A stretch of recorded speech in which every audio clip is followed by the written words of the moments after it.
Welcome to 44 on 1 with GVizzle and Tempest. Like and subscribe, and here we go. Do you know what is kind of weird? Is that how there's no evidence that dragons ever existed, right? But nearly every single culture in the world has some variation of a dragon. It's like Santa and the Tooth Fairy. No, it's not. And God. Well, no, because all of the other stuff that it like there's a lot of cultural differences with it. Like, you know, some, like particularly with God, for some people it's more shamanistic, some societies it's polytheism, and other societies monotheism. But with the dragon, fucking dragons are everywhere. And they reckon it's because one of the hypotheses is that it's because it's an amalgamation of all of the primal fears that are innate to human psychology. Yeah. Well, if they, like, my earliest recollection of dragon talk was always about, like, guarding a princess or guarding a treasure or guarding something. So it feels like it was, and I guess in the terms of a princess, it was not so much guarding the princess, but guarding her virtue and her honor. You had to get past this fire breathing. It sure is guarding and not coveting, because dragons are quite covetous, and it's not so much that they're protecting the maiden from the wily men. It's more like he wants it and no one else can have it. Like King Kong when he picked up his lady friend. Yeah, exactly. Forget what her name was. And felt her up a bit in one of the movies. I remember that. Seeing that movie when I was a kid. Yeah, it was really weird. He proper groped her with his podgy finger. Well, I mean, his finger was the size of her entire body, so maybe it was just like an accidental. He was trying to take some, you know, like a piece of food from her chin and just ended up squishing her entire body. Well, I seem to remember that, like, he proper felt her up and was like, and then his finger sort of dragged her top and squished her boob and stuff. That was an older movie then, because they did a lot of that, a lot of gratuitous groping and nudity in the 80s. Logan's Run was a weird one. Never seen it. There's like, I saw it when I was really young. I must have been like 10 or 12 or something like that. And then the two characters, they're running through this ice cave and then they randomly get wet or something. So like, we better take off these clothes before we freeze. And they're in like a frozen cave. So they take all their kit off and literally 10 seconds later, they put it back on. So it was the most pointless way of getting the woman to get a kit off. It's dry now. Yeah. It was so stupid. It's like all those horror movies where like the woman runs through the field. She's never wearing a bra. Her nipples are always exceedingly pointy. Yeah. She falls, loses a shoe, does the crawl backwards so you can see her breasts struggling against the tightness of her shirt. Yeah. And then she gets murdered. In alluring fashion. I think that brings us quite well to the thing I was going to talk about today. Because, like, I've only ever been to a strip club once in my life. Only once. What was the occasion? I was in Canada, and it was the first time I was visiting. So I was in my early 20s. And I was just drinking in the hotel bar, and I just got chatting to a lot of people. And this bloke there, he was a trucker, and he said, like, have you ever been to a strip club? And I said, nope. And he goes like, oh, there's one across the road. Let's go. So I was like, okay. I'm drunk. I'm up for anything. Let's go do it. So we went, and it was the weirdest experience I've ever had. And I can't say I enjoyed it. Why was it weird? And why, what didn't you enjoy? I didn't enjoy the whole thing. The women were great. They're very attractive. They're kind of the point, the whole thing. They're the whole thing. Yeah, but it felt a bit skeevy. Is that the word? Yes, it can be. Yeah. I felt a bit skeevy sort of sitting there watching these, you know, ladies jiggling their stuff on the stage.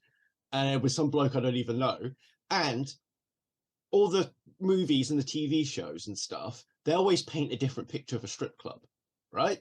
You only ever see a strip club either during the daytime where people, it's like the regulars and then they're doing business and shit like that, or it's the evening and there's like a party and it's a stag do and loads of people having a good time. No, what it's actually like is a lot of single weird men sitting in tables in dark corners on their own, watching the women and just staring at them. I'm sure that's also in the TV and movie shows. You just don't see them because they're in the shadows. But they have more of a juxtaposition, don't they? Where like they have like all the men having the party time and all that. But there was none of that. It was just. There sometimes is. Yeah, sometimes, but not as a standard. When one of the offices I used to work in downtown Toronto, one of the windows faced a strip club across the street. So like we used to just sit there with like on our coffee breaks watching all the guys at like 2 p.m. and 10 o'clock in the morning going in and strip club. Do you remember what it was called? It is a popular place for business meetings, for lunchtime business meetings. Which is ridiculous. I think that you're not going to get much business done. I think it's a way of if the person you're negotiating with is a bit distracted and doesn't have his eye on the ball, then it's a way you can nip in and take advantage of them while they're otherwise predisposed looking at the jiggly bits. Or it's like that guy, he tweets a lot and he's got like alpha male in his handle, and like the number of times he tweets about how alpha males eat at Hooters is weird. But he'd be the kind of guy who would do a lunch meeting there. Yeah, I'd say no. It's just too weird. I don't care what you want to offer me. We're not having a meeting there. This is professional. We didn't do it in a professional place. Thank you. So what was the strip club? Do you remember what it was called? Oh no, I can't remember. Because it might have been the one that I actually went to, because it was along that road. What road? There's lots of roads in Toronto. The one that you're talking about near where you used to work, and I'm pretty sure the strip club was along that one. I can't remember what the road was called. Does Dundas or Yonge Street sound familiar? Yeah. Okay. Could have been. I could have watched you go in. Yeah, no, see, it was really late at night. I hope you're not working there. But we could have crossed paths, though. We may have. I've been to strip clubs several times. The first time I went was with my husband, then boyfriend, and a friend of his, because I was curious. Like I wanted to see if it was the same experience as it is in like TV's, like you, right? TV and movies. And like we paid no cover to get in, but drinks were expensive. And then my husband and his friend watched the hockey game the entire time. And I was like, you're paying $12 a beer. This is a long time ago. Like, watch the naked lady. That's what we're here for. And it was an unusual experience, because I was like one of the only women in there that wasn't working. So I was like kind of people watching and watching the dancers. And then like I went to the washroom and one of the dancers was in there and I was like, oh, hello. So but I have been a few times when I have been to see women dance. It's with like a couple of friends, or my husband and his friend, or like once my sister wanted to go, so we took my sister. So it's always these tiny little groups, and we've never seen big groups. When I have gone to see men dance, and it's always been, when I've gone to see women dance, it's always been like out of a curiosity. When I've gone to see men dance, it's always been an event, like it's a bachelorette party or a birthday, whatever. And the women behave in strip clubs the way I expected men to behave. Oh yeah, women. Are like there were occasionally like I don't know if you call this in the UK, but like the single seats around the stage are called perverts row. So when we went to see like women dance, there were a couple of guys at perverts row, and occasionally they would like bang on the stage, but it was otherwise pretty quiet. But women, they act like they have just been released from prison. Like they are running up onto the stage. Like the dancers will bring them on stage, and like if they're wearing like certain clothing, they'll lift their shirts to the women. They'll mimic a whole bunch of different sex acts on stage, and women go fucking bananas for it. And like the screaming and the hooting and the hollering, it was very different. I think that the reason why that exists is because men have a different threat about them, and the women dancers can't trust that men are going to be good sports about it. Whereas typically speaking, women have been good sports about it. So women respect a boundary that's there in general. You might get the odd crazy person, but they... And like, I know that the majority of clubs where women are dancing, there are very strict rules about touching the dancers. Mhm. What happens in, the private rooms or whatever is, but with the men dancing, like, they would grab women's hands and put them on them. So there wasn't that same don't touch the dancers. And it may be because of that, there's that difference in physicality, that if a woman were to try to get a little too handsy, male strippers are usually in pretty decent shape. They would be able to fend off the... Although one of them, one of the people we were with, I had met her that evening. She had paid a dancer for a private dance, and he did it like at our table. And then while they were dancing, he was trying to like convince her to pay him extra to go to the private rooms. And she was like, "No, thank you. I'm fine." I also found the difference when women were dancing. They came out with the ones I have seen anyway. They do like a 3 dance set, and they'll come out, and the first dance is like in their scantily clad outfit. The second dance, the top will come off, and then the third dance, they're fully nude. Where all the men that I saw were in like full out costumes. There were snipers, there were firefighters, there was dry ice, there were ninjas, a mime once, which was really creepy. So they made it more of a women show. like role play, don't they? They did make it more of a show. There was one guy who came out naked, and his whole thing was getting dressed as the song went on. I thought that was clever. Yeah.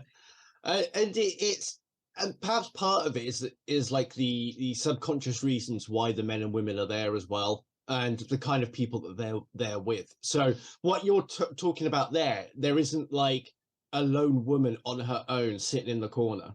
No, I never saw, and I guess, I didn't pay too much attention, but like all the groups were like a minimum of 4 groups of women, and the majority were these larger groups of women. Like, whereas when I went, there was probably about 20 or 30 guys in there, and I was the only person that was there with someone else.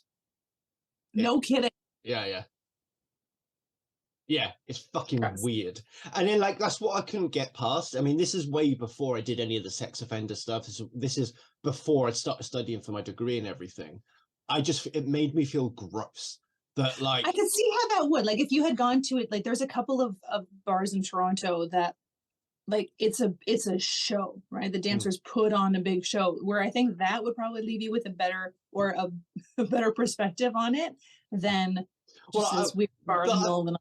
I've been to a burlesque show as well, though, and then that was a completely different experience. That was fucking entertaining. That was amazing. I'm not talking burlesque, like still a strip show, but the strippers, you get the sense that the strippers really enjoy what they're doing, and they're really enjoying the spectacle of it. So not burlesque, still strippers, but just not where people go because it's an evening. Men, women all go because of the show.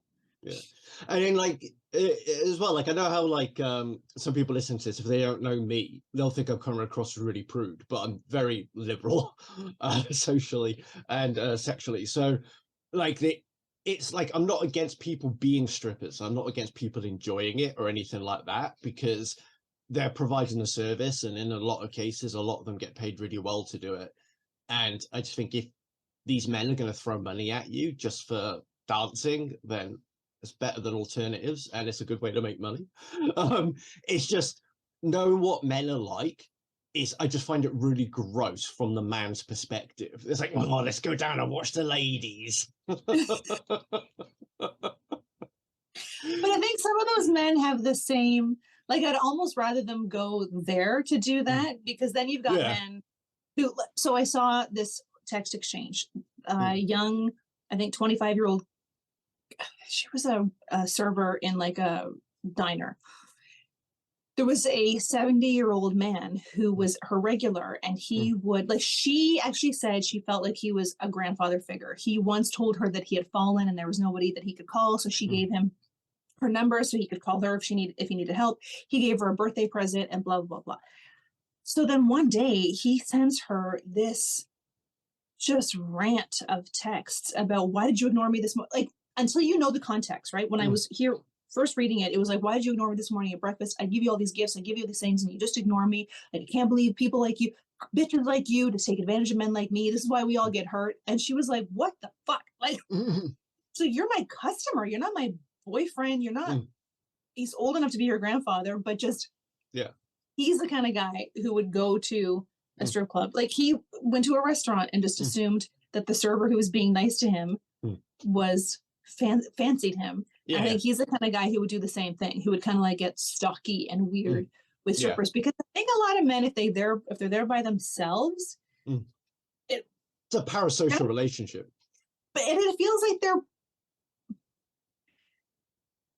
like, I think there's maybe a bit of a stretch, but I don't know how much of a stretch, that they would almost like in their heads to be like, this was like a date. She made eye contact with me when she was on stage. She danced for me. She likes me. Because there's a lot of misconception between like flirting and I'm just being nice to you because it's my job. Well, this is a figure, like that's what I'm saying, like it's a parasocial relationship where like a man who, I don't know which bit to cover first. There's a lot of things that you said there that were really interesting to cover. But like the first thing is that I think it's in terms of getting some company and alleviating loneliness, and particularly if you're the kind of guy that has a really liminal existence, something like a strip club is going to be a vital way of expressing himself and having that contact and having a sexual release. So in that sense, like these women are doing a fucking public service and should be paid more for what they do in that respect if they think about all the stuff that they're preventing. Because some men really struggle if they're not getting those outlets. I don't agree with that. I don't think they should struggle really in their minds. But it's the way that they've been taught to perceive things, or the excuses they give themselves. But then going to that other bit, which bit was it? Yeah, the parasocial relationship. So with the parasocial relationships, and how like some blokes, particularly if they are lonely and they don't have those social skills and they're not getting any contact. So these people might be the only people they speak to all day and they haven't even really spoken to them. And how men do have a tendency to misread women anyway. And like, so when I was in the strip club, for example, like some of these women are very good at engaging customers and getting a certain response from them. And then I'm not casting any aspersions against them. They do their jobs fucking well. It's just up to the men to be a bit more with it, to know that this isn't anything more than it is. And like, so I was talking to one of the dancers and then she was just talking about all the kind of things that they do. And I was just being autistic and finding out more about it. And we were getting on really well. Like in my mind, like I felt like the way in which there was chemistry there would be if I just got talking to a woman in any bar or club and there was a bit of chemistry there and you get like that spark and you're talking to each other. And then I was like, that's how fucking good she is at her job. That like, I felt that, you know, like I had that, like from my, obviously from her perspective, there was no connection. She was doing her job. But the way that she made me feel when I was talking to her, like even at the time, I was like, oh, you are good at this. And that's the thing that that's the disconnect that a lot of men have in most applications. Like it's not even just in the application of strippers, but there's a lot of men who, when they're a server in a restaurant or their bartender is nice to them, they feel like there's this connection. It's like her job is to be nice to you. Yeah. And I don't know. Is it because men have been socialized to, like, I'm trying to figure out why that is, because I know the majority of women, if they get a flirty server or a flirty bartender or whatever, they just take it for what it is, right? You're just like, you just want bigger tips and you're going to get it because you're cute. But what is it about men that makes them feel, oh, she really does like me? I think it's because a lot of those kinds of men don't have female friends. So it's unusual to them. So they're not used to having a positive interaction like that, because if you don't have female friends, then you're not going to know that that's how they express friendship or comfort or being grateful. And men really do need more female friends to just alleviate themselves of all of the nonsense that they believe. Like there was a guy who posted on Reddit and he was like, I know this is a ridiculous question, but it is a serious question because I don't know. And he was like, when women get together, do they have tickle fights? I'm like, and he's like, has porn really fucked me up? It's like, yeah, it absolutely has. No woman has ever paid for a pizza give him a blowjob. The plumber doesn't show up the same day. It's like this poor kid doesn't have female friends that he could ask. Exactly. So I had to ask the internet of like, do women have tickle fights and pillow fights? And the answer is yes, we are. And in all the red pill guys, you just see it constantly because they don't have female friends and they only ever try to date the same type of woman. But most of them don't even try. Like I was stumbled upon a couple of different subreddits where they asked these like red pill men, or I think even black pill men, what was your experience approaching women? And the majority of them were like, oh, I knew I was going to get rejected, so I didn't bother approaching. But women are still bitches, even though they've never they've never even tried to approach one. Yeah. Jesus Christ. I know.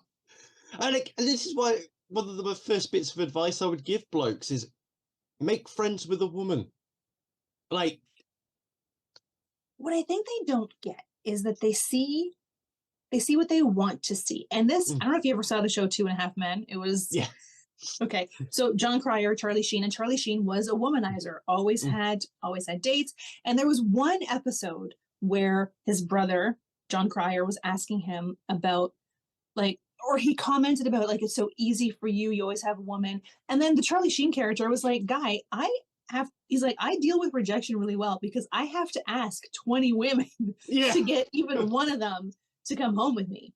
And I think that's the disconnect for a lot of them, is that they see a guy pick up a woman in a bar and they're like, oh, fucking Chad's always getting these women. But that would be the 30th woman he's approached. It could be the 10th woman he's approached. You don't know because nobody has like a flawless record when it comes to picking people up. Yeah. With a lot of these guys, it's their intention when they speak to a woman. So like their intention is, I want to fuck it. And then they go in with that. They go in with that mindset. And then it closes off all the other avenues that they could have gone down. Yeah. And I think there's also this belief that if a woman is out in public, she is open to being approached. And so like a lot of these red pill men are getting super bent out of shape about, well, if I can't approach a woman in a grocery store and I can't approach her here and when can I approach her? It's like, approach women where they expect to be approached. Women don't expect to be approached when they're pumping gas or picking out a cantaloupe. They expect it if they're out with their girlfriends or they're in a bar or they're at a restaurant, whatever. And then someone else made a really interesting point that don't approach a woman in a way that you wouldn't approach another man. Like you wouldn't get off a train and grab a guy's arm in a train station. You wouldn't follow a guy across a parking lot. So don't do that. Don't do that thing to. Yeah. And I think another variable in this is that they get stuck in their teenage mindset. So when you're a teenager, boys and girls, you're all up for it all the time in that respect. Like you inhabit a very different world as a teenager. But for a lot of them, those were the last girls that they ever spoke to when they were girls, before they were women. Good point. And every time that you interact with them is a dateable situation where you can flirt and get a connection or something. But then once you leave school and you're in the real world, it's not like that anymore. But they haven't caught up yet. That's an excellent point, because in school it's all about crushes and who you like and who can like you. But there's also that time in school where they should be learning social norms and social rules, but they don't. Women do. From the time girls are young, they're taught to like sit with your legs closed, wear shorts, don't put your shorts too short, don't show your sleeves because you're tempting the boys. Everything that young girls and young women are taught is about not being a temptation to boys. So there's a ton of rules for us, but the boys never learn the rules of just don't be fucking weird. Don't be a pervert. Like, here's how not to be tempted by a woman just living her life. So that same boy who never has to keep his hormones in check because it's not his problem. He's not the one he's not being pervy. She's being a temptress. They then grow into men who have not learned how to not be weird and how to function in normal society, because they've never been told, no, you see a woman, you can't just approach that woman. But women are always told, if you see something, like, cover your shirts. And even now there's like, I think I'm on a rant now. There was, I think it was in Michigan, like the lawmakers in Michigan had said that female lawmakers in office had to wear, they couldn't wear short sleeves, or they had to wear a second layer. because they were distracted by men. It's like, are you fucking kidding? These are grown men. Grown men. Like, they should, if they're so distracted by a woman's shoulders in an office, they shouldn't be allowed to drive, because what are they going to do when they see a woman on a street? Yeah, right. My God. Yeah. Forgot my point now. Sorry. No, I'm joking. It's not. It wasn't a good one. This is one of the things that helped me, was that I did have a lot of girlfriends when I was a teenager. And so it meant that by hanging around with them, and then obviously they're not going to not talk about boys just because a boy was there, I got to figure out, and just by talking to girls, what is weird, what is creepy, how do girls want to be treated at a time when they're still trying to figure it out themselves. So, all right, at the time as a teenager, it was really fucking confusing for me, because it's like, be assertive, but don't be a dick kind of thing. And everything was really paradoxical. And so I didn't know what was wanted of me when I was 14, 15, 16. But when I grew into a man, then it was actually ended up being really beneficial, because I was able to think beyond the world of a man and think about things in a completely different way. Nice. Yeah. Good for you. Every man needs to have female friends in his life. I don't think family members count. Sisters, that doesn't count. They need to have female friends to understand also the dynamics of different types of relationships, because women are different with their friends and men are with their friends. So when a woman treats a man the way she would treat her other friends, that man interprets that as being romantic interest, because, well, I don't hang out with my friends that way. So clearly this is something more than it is, because that is how women hang out with their friends. Yeah. Tickle fights. I love a good tickle fight. Who doesn't? There's always that point when the tickling goes too far, and then all of a sudden it's no fun for anybody. And it happens in like a fraction of a second. And it's just like a thumb in the wrong place. And my dad had fucking sausage fingers. He had gigantic, like one of his fingers is two of mine. Gigantic. They were like mitts. He had Shrek hands. So when I was a kid and he would like tickle me, he would grab my like ribs to do like the ribble, but his fingers were so thick and he was so strong. It was like he was crushing through my ribs. Like, like, I know you're supposed to be. I'm supposed to be laughing, but my stepdad, when we used to play fight when I was little, he'd do this thing called a camel bite. And then it's like he'd kind of get a big chunk of flesh like on the back of your leg or something, and he'd just kind of grip it in like that. It really fucking hurt. Yeah. My mom had a stealth move where she would take like just the tiniest pinch of the back of your arm, the fleshy bit of the back of your arm. She was a fucking ninja with that. Yeah. See, as soon as you said that, I'm already rubbing my arm. Oh yeah, she was quick and like you wouldn't even know it. She would do it. It was like a drive-by. You'd be acting up, and I'm like, "Ow!" Yeah. I'm not acting up anymore. I'm not saying you need to own as many pairs of glasses as I do, but I'm also not saying you need to own as many pairs of glasses as I do. Look at the selection of these frames. They are amazing. Head over to Zilul at the end of this episode, not now. Head over to Zilul. There is a link and promo code in the description of this video. Promo code GVizzle15 will save you 11% on orders over $50 and 15% on orders over $100. And just come on. Look how beautiful these frames are. I just can't get enough of them. Zilul.com. Right, so we've got 4 here. Right, so naked selfies. He's just a bully. Secret children. And private dance at a strip club. Oh, well, in keeping with our theme, let's go with that one. All right, you're going to recognize this then. Dear Deirdre. Oh, fuck.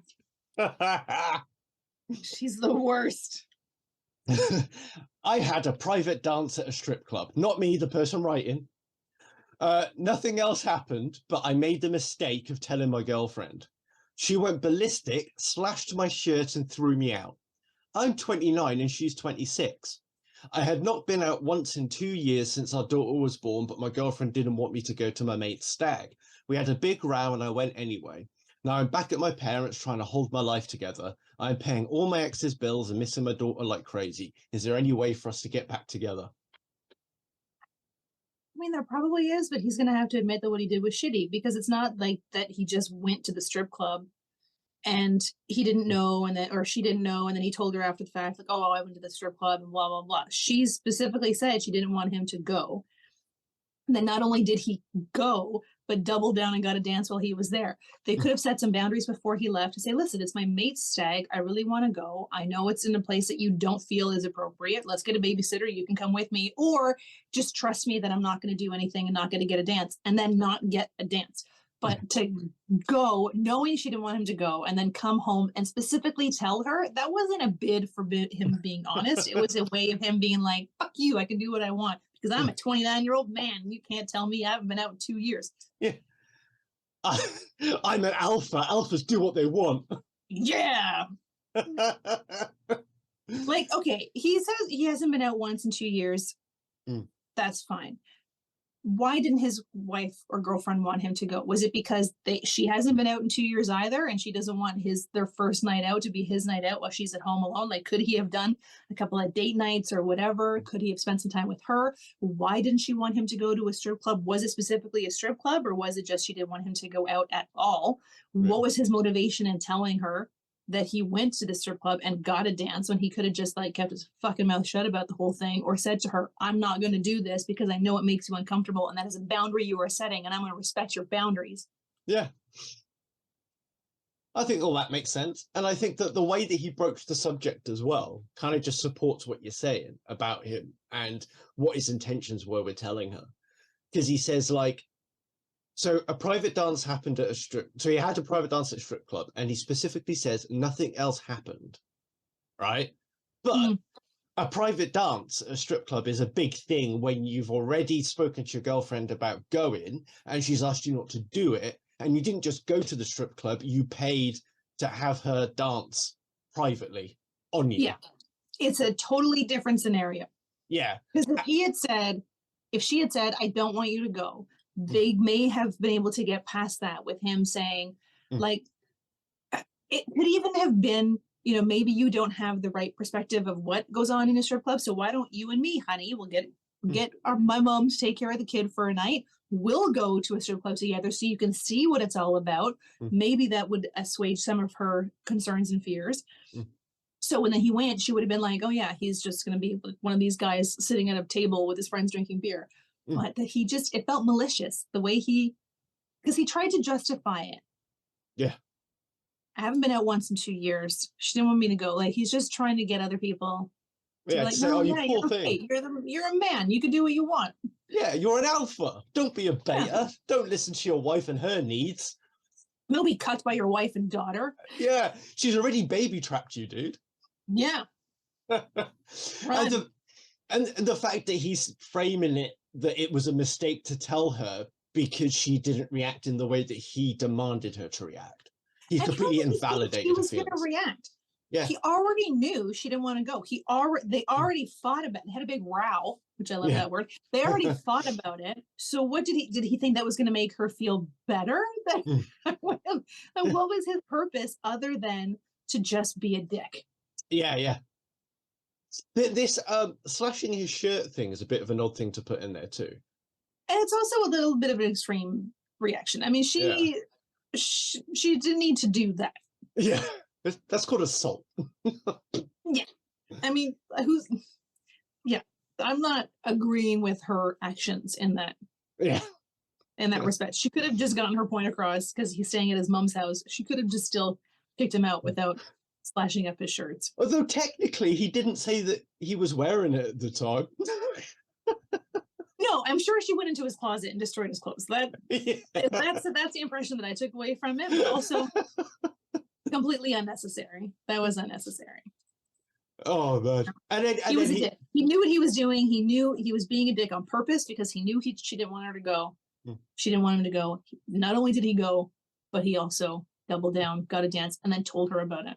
And then the other bit is that now that he's got consequences, he's butthurt about the consequences. That you've had to leave the home while your girlfriend, or at the moment ex-girlfriend, sorts her shit out, and then so you have to pay the bills to support your daughter because you made the mistake. So yes, you do have to pay for the bills and live with your parents. That's what Absolutely. Like, the good bloke question does. should be, I fought with my girlfriend. I crossed a Yeah. boundary. Then I intentionally did something I knew was going to make her angry. I made Yeah. her angry. She got angry. Surprise, Yeah. surprise. And now I'm in my mom's house. How Yeah. did this happen? Yeah. How did this completely unforeseeable chain of events take place? And I'm pretty sure a true alpha wouldn't have accepted being sent to his parents without any supper. Absolutely no. Do you want to hear what? He would have made her sew the shirts back up. Yeah. The awful Deirdre advice. You ready for this? Hmm. If you have been a loving partner and a hands-on involved dad, I'd say there's a good chance your girlfriend will calm down and have you back. You didn't cheat as such. Or was this the tip of an iceberg of deeper problems? My e-leaflet relationship MOT can help you see the changes needed to convince her. If he had been a loving and supportive partner, he wouldn't double down with a private dance after fighting with his girlfriend. Exactly. Like, you'd have Not been... how, like, I disagree with her saying he can't go. Right? Like that. I don't think any, like, my husband has gone to strip clubs. I don't stop him from doing those things. I trust him. And even if he gets private dance, no big deal. So I'm not a big fan of her saying you can't go. Yes, I feel uncomfortable. I'm not happy about this. That's certainly fine. I don't know. I just feel like she said, I don't want you to go. He still went, which is fine because he's a grown man. He could do what he wants, essentially, just like she could do it if she wanted to. But it's just that extra bit of getting the dance. Like, you could have just gone. It's how you go about it, isn't it? Yeah, it could have, like, he could have just gone, hung out with his friends, did his thing, even if he got the dance. I mean, I'm also not one for deceiving your partner. But telling her did no good. There was no good in it. Was nefarious intent in telling his girlfriend. Nefarious and felonious intent. Yes, because he knew it was going to end badly. And then he's surprised when it ended badly. Yeah. And then, fucking Deirdre. Just like she does nothing helpful. She's the worst. No, she is the worst. All right then. We should send her. You know, is she still active? I had no idea.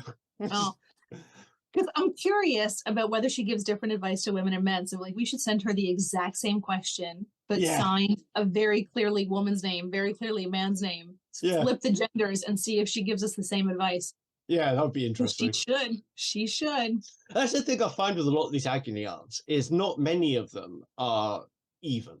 Like, they will bias one sex or the other in their answers. Deirdre is very much about being apologetic on behalf of the men. You know? Mm-hmm. Yeah, she does have that trend.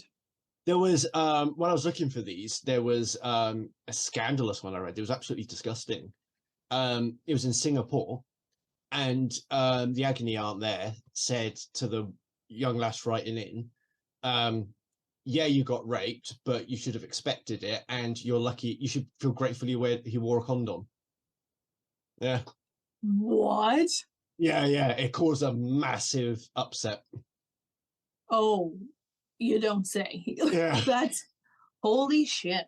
And then she said things like, well, you agreed to stay around at his house, and he probably thought you were a bit more experienced than you let on. And, so a woman should expect that sort of thing. Yeah. I mean, I'm not quoting verbatim here. Like, that's the essence of what she said. Oh, fuck. Yeah. Mm-hmm. The magazine had to do a massive apology and everything. And it's all over international newspapers. But, like, she had an editor, did she not? Wouldn't she have something? Right. More than one person thought that was a good idea. Yeah. Yeah, Zooks. Way to bring the mood down, Chris. I know. So, okay, here you go then. Just because we're shitting on men today. If you're a first-time listener, we do shit on everybody, okay? This isn't just a shitting on men show. Opportunity shitters. I mean, men do get it a little bit more than women do. I'm not gonna lie. Well, I think it's because at the moment there's been a lot of stuff in the zeitgeist. So the men have been getting the lion's share at the moment, but we do talk about women stuff. And if you guys do have stuff you want us to talk about, fucking email us. Yeah. Yeah. Link in the description below. You'll see our email, and then you can email us weird shit. Say No hello, dick make pics. up a story. We don't care. Yeah, yeah. Just make us something up, and We then we just can like talk to about get it. mail. Yeah. I'm fed up of mailing myself. Oh, hello, Christopher, you handsome devil. My dearest Christopher. Yes. I'm worried my willy is too big and girthy. Easy, tiger. Do you spray the parchment with Axe body spray before you put it into the envelope and lovingly send it off? Yeah, we call it Lynx. Really? Yeah. Lynx body spray. Okay. I just love smelling like a 12-year-old boy. Who doesn't? That's how I get all the attention off the older men. Until they see you. Oh. Yeah. You fooled me with that facial hair. So yes, I feel betrayed by his naked selfies. 3 months ago, I caught my partner taking naked pictures of himself on his phone. He was He was writhing around on our bed and snapping away. Eventually, he admitted he was exchanging them with a number of women he'd met on the internet. He's promised faithfully he'll never do it again, but now I just can't look at him in the same way. The trust has gone from our relationship, and I don't know if we can ever get it back. No, I don't think you can. I mean, that's a pretty simplistic answer, but what the fuck is he doing in a relationship sharing naked selfies with a group of, you said a group of women. A group of women. Yeah. Writhing around, not just like a dick pic, writhing around, snapping pictures to send to this group of women. Is this his OnlyFans? Like, she just stumbled on his OnlyFans? This is from 2015, so it was pre-OnlyFans. Oh, so he could have been. The story brought to you by the creator of OnlyFans. Yeah.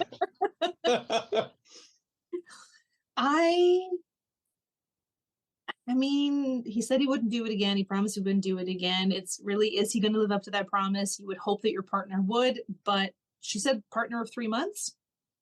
Oh no, she caught him 3 months ago. Oh, caught him 3 months ago. Okay. Yeah. And she hasn't been able to get over it in those 3 months. She's likely not going to get over it. Yeah, yeah. You know, maybe in a different partner would have been totally okay with what he was doing, and that's fine. He should have been upfront and honest about it to say, this is what I do. How do you feel about that? So she would know what he was doing. But she has set a boundary. She can't get past it unless she's willing to, like, I don't even know if it's not like something she needs to really go into therapy for. It's a boundary she has. It's a boundary she has. She hasn't gotten over it in 3 months. She's not going to get over it. He can find somebody who'd be willing to do that. It's something that he needs therapy for, I would say. And because of his motivations for doing this? Yeah, probably. I mean, there's a few possibilities, right, of why he's done this, and none of them are good. Because because what a decent person would have done is, if they had an issue, they would have spoken to their partner about it. You're in a long-term relationship, you live together. If you can't tell that person your deepest thing, your deepest issue or whatever it is, then you either need to work to be able to tell them, and that's going to take time, or like maybe I can't remember where I was going with this, but it's one of those things that you should be able to do if your relationship is healthy and you're healthy. And if you can't, then you need to understand why you can't tell them. But what you don't do is go out and do it, you know. I feel like this piece of advice my dad gave me 35 years ago stands up to this day, and it works in this environment, in this application as well. If you're going to do a thing you don't want anyone else to know about, don't do that thing. Yeah. If he's doing this and he didn't want his girlfriend to find out, then he knew what he was doing was either a bit shady, or he knew his girlfriend wouldn't appreciate it and he was doing it anyway. Exactly. I mean, maybe his motivations for doing it are just he likes it sounds like there's a sharing of photos, so he's getting photos as well. So it could just be a little kink that he has, and everybody's got a fetish, and those are fine if they don't hurt anybody else. But in this instance, he should have been upfront and honest with his girlfriend. And if she said she didn't like it, then he can choose to say, well, that this is something I enjoy and I'm going to continue doing it. So this relationship is going to work. Or as he did, he's promised he's not going to do it again, but she still 3 months later has this doubt that he's not going to do it.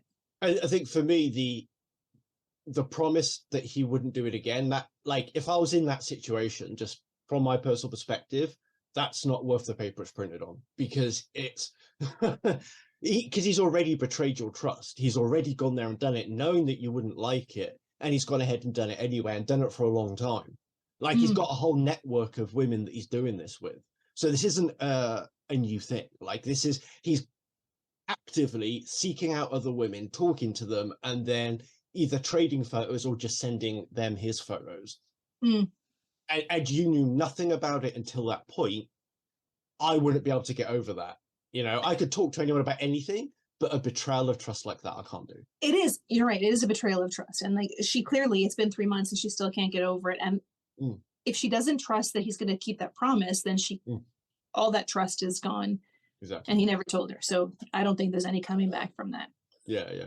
And I think this is why, like, it's so important with people when they're entering into that long-term relationship stage, that they have these kind of conversations, because either this guy is just a cheating son of a bitch and he's just has no morals with that kind of stuff, or he has a different value base to her, and doesn't class it as cheating, but she does.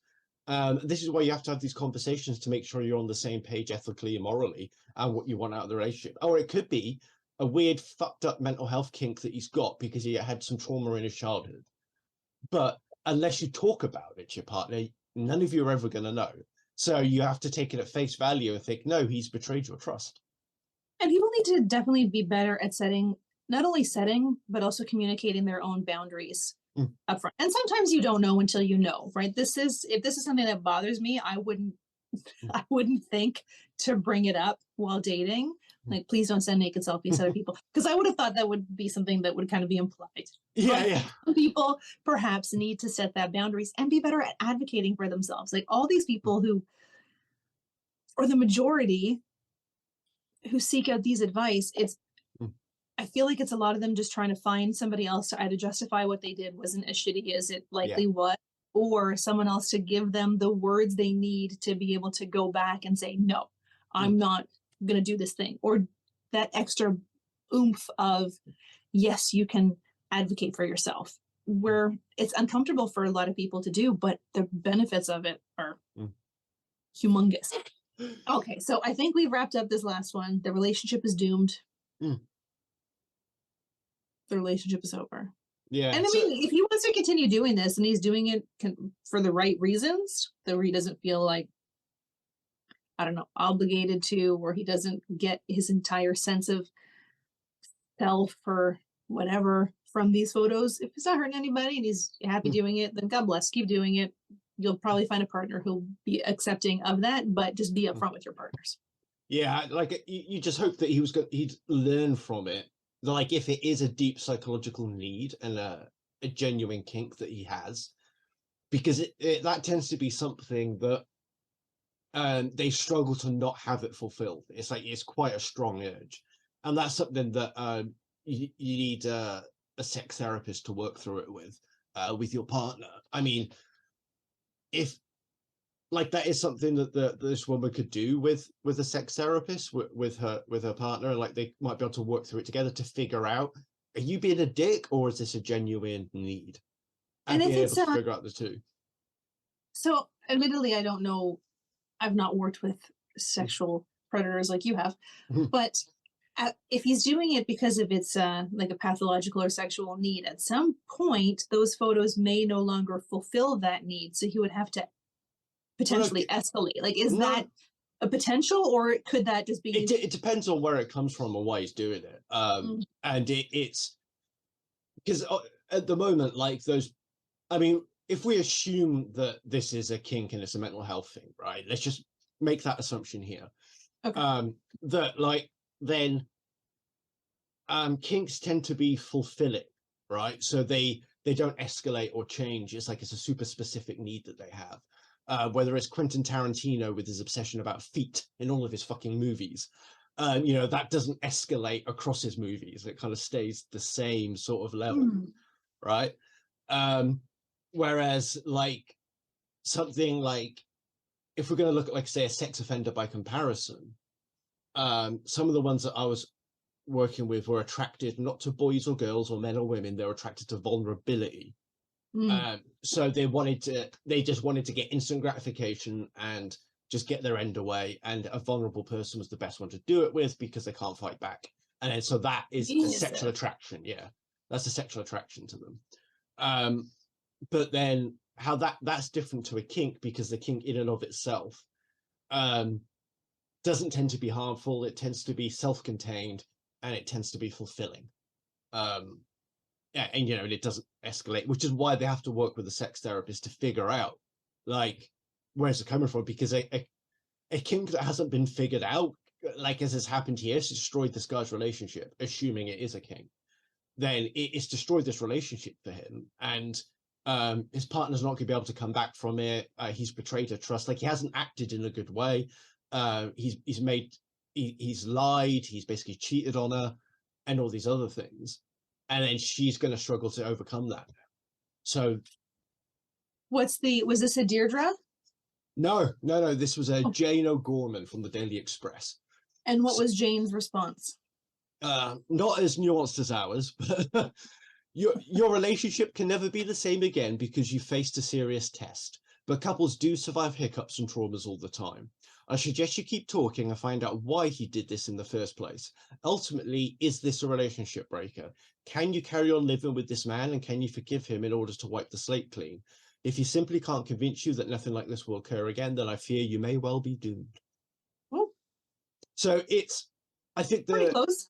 Yeah, my issue isn't with what she said. My issue is with the brevity, I think. Because there's just like a couple of, like, even just an extra sentence or two, just to tie it all up a little bit, might have given the writer a bit more to go on. Because now it's kind of like, right, you've asked me a lot of questions I have to ask myself, and where do I go next? That's fair. You know what? That's true. Yeah, speak to a sex therapist. That's what. There you go. And yeah, because that is the key. Is like, because you don't want to make excuses for him if he's been a shithead, if he's been a cheating bastard, and then that's what you need to figure out through therapy. And I guess, like, the other thing that people have to be honest with themselves about it as well is that, do you think the relationship's worth that hassle? Do you think that you're willing to go through all that? So maybe you've got to think of yourself as well. And helping someone through a kink that makes you feel uncomfortable in the first place, and they've betrayed your trust and stuff. That's true. I mean, if we look at the two examples we had today, the first one, I think there's definitely value in trying to work through it because they have a 2-year-old child, right? So, I mean, not that couples should stay together for the kids, but you got more skin in the game when you've got a child into it. Depending on how long this couple has been together, if they have they don't have real estate together, they don't have children together, it could be not as deeply serious a relationship. Then it could just be, you know what, you got to work through your issues on your own. Good luck in your future endeavors. Yeah. I can't be dealing with this. It's too weird. Because that's the other thing. A lot of people feel like they need to fix their partners. They need to be there through the long haul. It's not selfish to take care of yourself first, because if you're not able to take care of yourself, you can't take care of anybody else. So there's such that push of being selfless and putting everybody else ahead of you, but there's got to be some sort of self-preservation and self-care. Otherwise, it draws a line between being selfless to being somebody's doormat if you meet the wrong person. And I think that this is especially important for women to learn as well, because one of the reasons why feminism has taken so long to make the progress it has is because women were enabled and encouraged by society to be selfless and give everything to a relationship and to their families. And I don't think there's any shame in saying to somebody that, no, look, I accept that you have this kink, but it's too weird for me. I can't deal with it. Yeah. Because that is perfectly acceptable. Because it's not kink shaming. It's just, this isn't for me. Yeah. Everybody has deal breakers in their relationship. And one person's deal breaker is going to be one person's Tuesday. So Yeah, exactly. it all depends on what you are willing. Just because somebody else is willing to oversee that, or somebody else is willing to be in a relationship with someone who has that particular kink, doesn't mean you have to be. Yeah, because we all have different needs, and some of us would need our partners not to post pictures of themselves to other women. Oh yeah. And some of us would need their partners to be okay with that. Yeah. But there's someone for everyone. Yeah.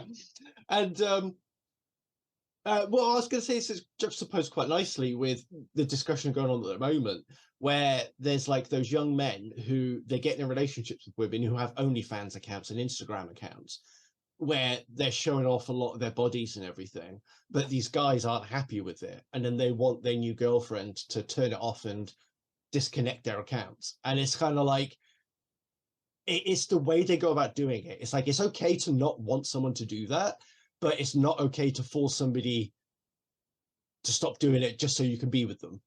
And also, if you already knew that they had these OnlyFans accounts when you got into the relationship, what makes you think they're going to stop doing that? Yeah, they've been doing that longer than they've been doing you. You knew what you're getting yourself into. Stop going for relationships with OnlyFans models and Instagram models if you don't like them doing it. Exactly. What you think? You're this like golden rod of a dick that she's going to stop her entire income stream because of you. Get over yourself. Exactly.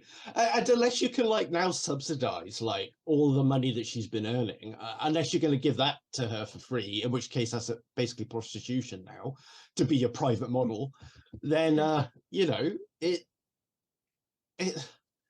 you knew what you were getting yourself into. Yeah. Right? If you don't want, like, it's like there was this whole big thing about guys didn't want to meet women in bars because they're the type of women who go to bars. It's like, well, then don't pick up women in bars when you're at a bar. Go to a fucking museum. Things. Yeah, no one's forcing you to do these things. There's a million different ways and places to find people. If you don't want to meet somebody in a bar, don't pick somebody up in a bar. And stop trying to bloody force it. They always want to force a meet cute or a connection. Just fucking go with the flow, guys.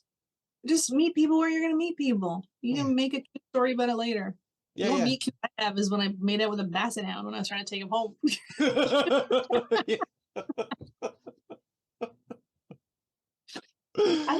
There's just so much, people put so much pressure on themselves, and I think it comes, and we're not doing ourselves any favor now, because all the media, like this weird red pill media, is just pushing that women are useless after the age of 25. So women are going to, women who kind of fall into that, because there are red pill women, are going on to the age of 25, going to start just desperately seeking anybody because they've got to match up before they become useless. It's like Pearl, and we still have to do our deep dive into Pearl. Yeah. Like, she has pretty much made all of these tweets saying, I will let anybody treat me like shit and abuse me as long as I'm not alone. I think that's her. And that's a sad place to be. Yeah. I think we had a good spot to end that. All right, sir. Yeah. Enjoy the rest of your day, fuckface. Yay! Bye. Bye.